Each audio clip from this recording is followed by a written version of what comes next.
আসসালামু আলাইকুম। আশা করতেছি সকলেই ভালো আছেন।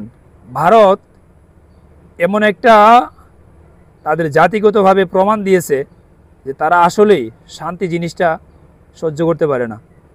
কাশ্মীরে হামলা করেছে সন্ত্রাসীরা, সেই সন্ত্রাসী কারা তাদের কাউরেই কিন্তু গ্রেফতার করতে পারে নাই। আন্দাজি কথা তুলে দিল পাকিস্তানের সন্ত্রাসীরা এই হামলা করেছে।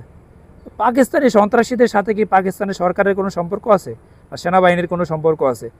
সেই জেরে আজকে 10-15 দিন যাওয়ার পরে মাঝ রাত্রে বেলা যুদ্ধ বিমান পাঠিয়ে দিল 7টা, এর মধ্যে 5টাই শেষ।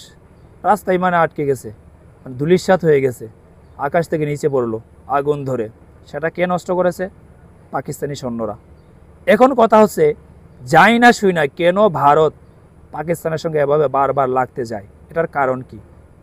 এটার কারণ হচ্ছে এটা, ভারত যে সামরিক বাহিনী দিয়ে পৃথিবীর মধ্যে 4র্থ নাম্বার অবস্থানে আছেন, সেটা বারবার মানে নিজেরা যে এত উপরে উঠেছে সেটা বুঝাইবার জন্যে বারবার পাকিস্তানের সাথে, আর তো আশেপাশে কোনো রাষ্ট্র নাই, শুধুমাত্র পাকিস্তানের সঙ্গেই পারে এ পাঙ্গাটা দিতে।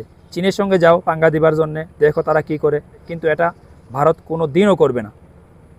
পাকিস্তানের সঙ্গে বারবার করতে চায় কারণ পাকিস্তান আছে 12 নাম্বারে থাকলেও পাকিস্তান কিন্তু আগ্রাসী না।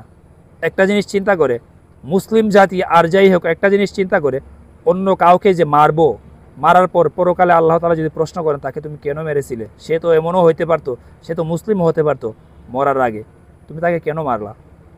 শুধুমাত্র একটা কারণে মুসলিম বিশ্ব ভয় পায়, অন্য কাউকে সরাসরিভাবে আক্রমণ করতে চায় না, বিশেষ করে যুদ্ধক্ষেত্রে।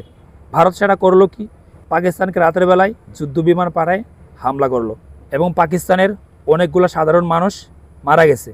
এটা নিয়ে ভারতের বিবৃতি ছিল যে, আজকের যে বিবৃতি, যে তারা আবারও হামলা করবে।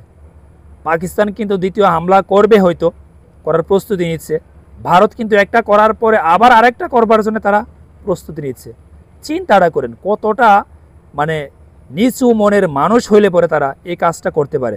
ভারতের মানুষের মনের ভেতরে, বিশেষ করে হিন্দু সম্প্রদায় যারা আছে, এদের মনের ভেতরে বিন্দু মাত্র মায়া নাই, বিন্দু মাত্র মায়া নাই। এবং তারা তাদের দেশকে অনেক কিছু মনে করে, তারা মনে করে যে আমাদের আসলে কোনো কিছু করবার ক্ষমতা পুরো পৃথিবীর মানুষেরও নাই। কিন্তু এরা জানে না কত বড় যে বাস খাইতে যাইতেছে। পাকিস্তান হারে, প্রত্যেক যুদ্ধের মধ্যে পাকিস্তান কিন্তু হারে। কার কার সাথে হেরেছে? বাংলাদেশের সাথে হেরেছে, আফগানিস্তানের সাথে হেরেছে, সাথে এছাড়া আর কার সাথে যুদ্ধ হয়েছে আমার জানা নাই। বাংলাদেশের সাথে যুদ্ধ হেরেছে, সেটা শেষ পর্যন্ত যেভাবেই হোক যুদ্ধে হেরেছে, সেটা অন্য কথা, অন্য সাবজেক্ট। কিন্তু আফগানিস্তানের সাথে হারার কারণ হচ্ছে এটা, কারণ আফগানিস্তান একটা মুসলিম জাতি। পাকিস্তান সেটা খুব ভালো করে জানে, একজন মুসলিম আরেকজন মুসলিমকে মারতে পারে না।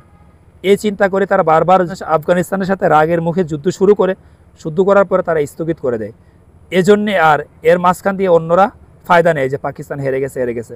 পাকিস্তান হেরে যাওয়ার পাত্র না। দেখেন একটাবার কি করে ভারতের, একটাবার শুধু দেখেন। ভারত এবার চিন্তাও করতে পারবে না পাকিস্তান কি পরিমাণে আক্রমণ করতে পারে। একটু সবুর করেন।